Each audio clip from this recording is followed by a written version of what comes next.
Welcome to the Full Moon Film Buff, episode 201. We're going to discuss Half Moon, released in 2010. I watched this on Fossum. I had not seen this before. As always, we start with the prominent crew and cast. You can find links to a more complete credit list in the show notes. The film was written and directed by Jason Toller. The effects were by Jason Egan and Zoe Roman. Jason Toller began his career in the early 2000s as an extra in big films like Barbershop and Spider-Man 2. He went on to adapt and direct his stage play as the werewolf film Half Moon.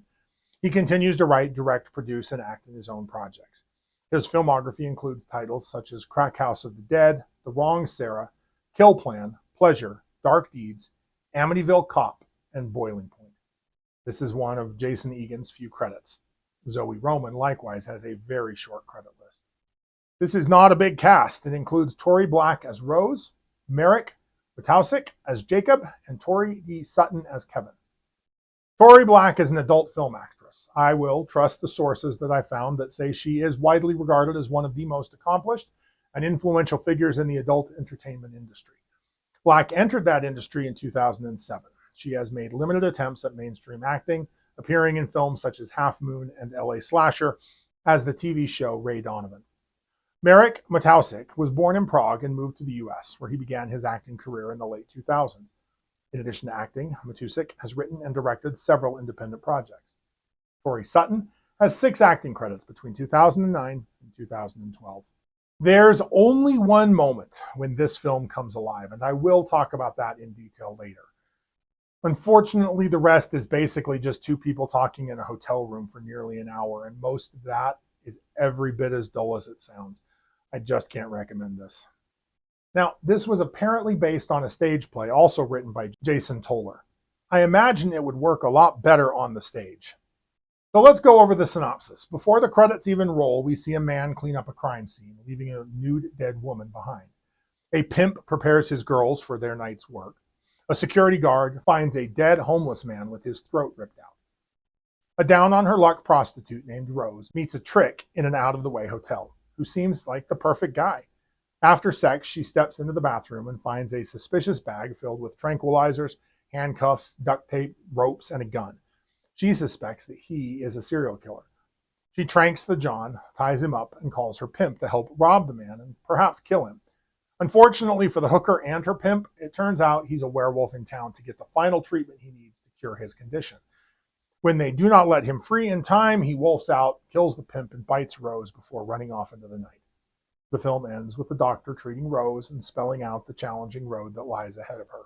The werewolf transformations are practical, but unfortunately they are not the film's high point. Mostly it's just the actor shaking in his chair. There's no CGI I could see. The werewolf was a suit, but we see almost nothing of it. Now, since Half Moon is much more interested in applying the metaphor of lycanthropy to the reality of prostitution, it sticks pretty close to the bare-bones traditional werewolf rules with just a few tweaks. The full moon trigger and bite transmission are present.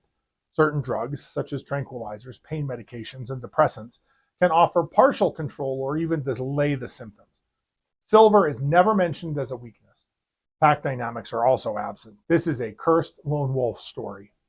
Most werewolf movies treat the lycanthropic transformation as a cool power-up or a tragic affliction. And this film leads hard into the terror of losing control over your own body. And in doing so, it draws a surprisingly effective and deeply uncomfortable parallel to the experience of prostitution.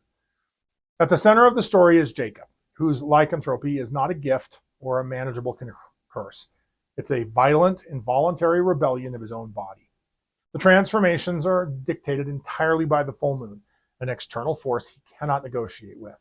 He has no control over what his body does once the change takes hold. Even in his human form, Jacob lives in a state of constant dread, always waiting for the next shift, always calculating how to isolate himself before he becomes dangerous. The curse most violently visits him once a month.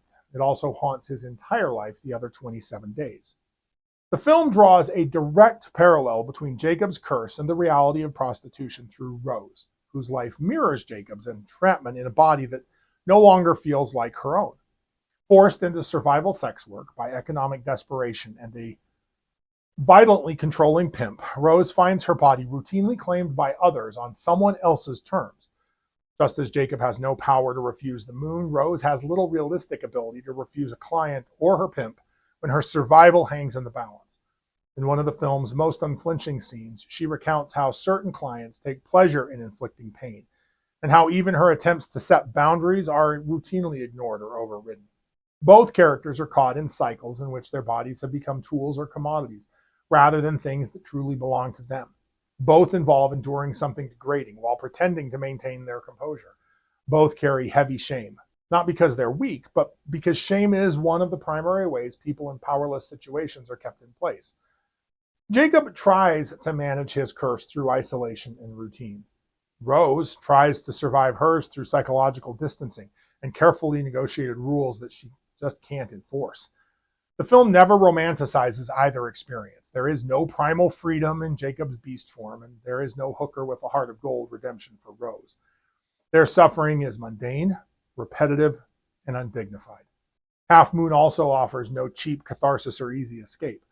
Jacob can't decide to stop being a werewolf. Rose cannot simply walk away from her situation without serious consequences. The bleak ending reinforces this central idea. Once you lose control of your body, the consequences keep returning, full moon after full moon, and night after night on the street. The real horror is the loss of ownership, the moment when your own flesh becomes something that happens to you rather than something that is you. Now, this film is far from perfect. Its budget shows, and it frequently drags and gets boring.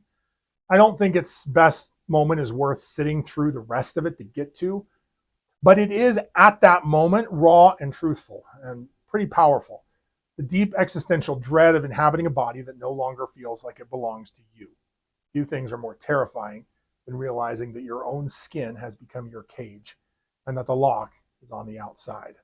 So, if you like lycanthropes, like, share, and subscribe. Contribute your thoughts and additional observations in the comments below. Let me know what I missed or what you noticed. Next, I'm going to discuss Red, Werewolf Hunter from 2010. So keep your eye on the moon, a silver bullet in the chamber, and we'll see you back here next episode.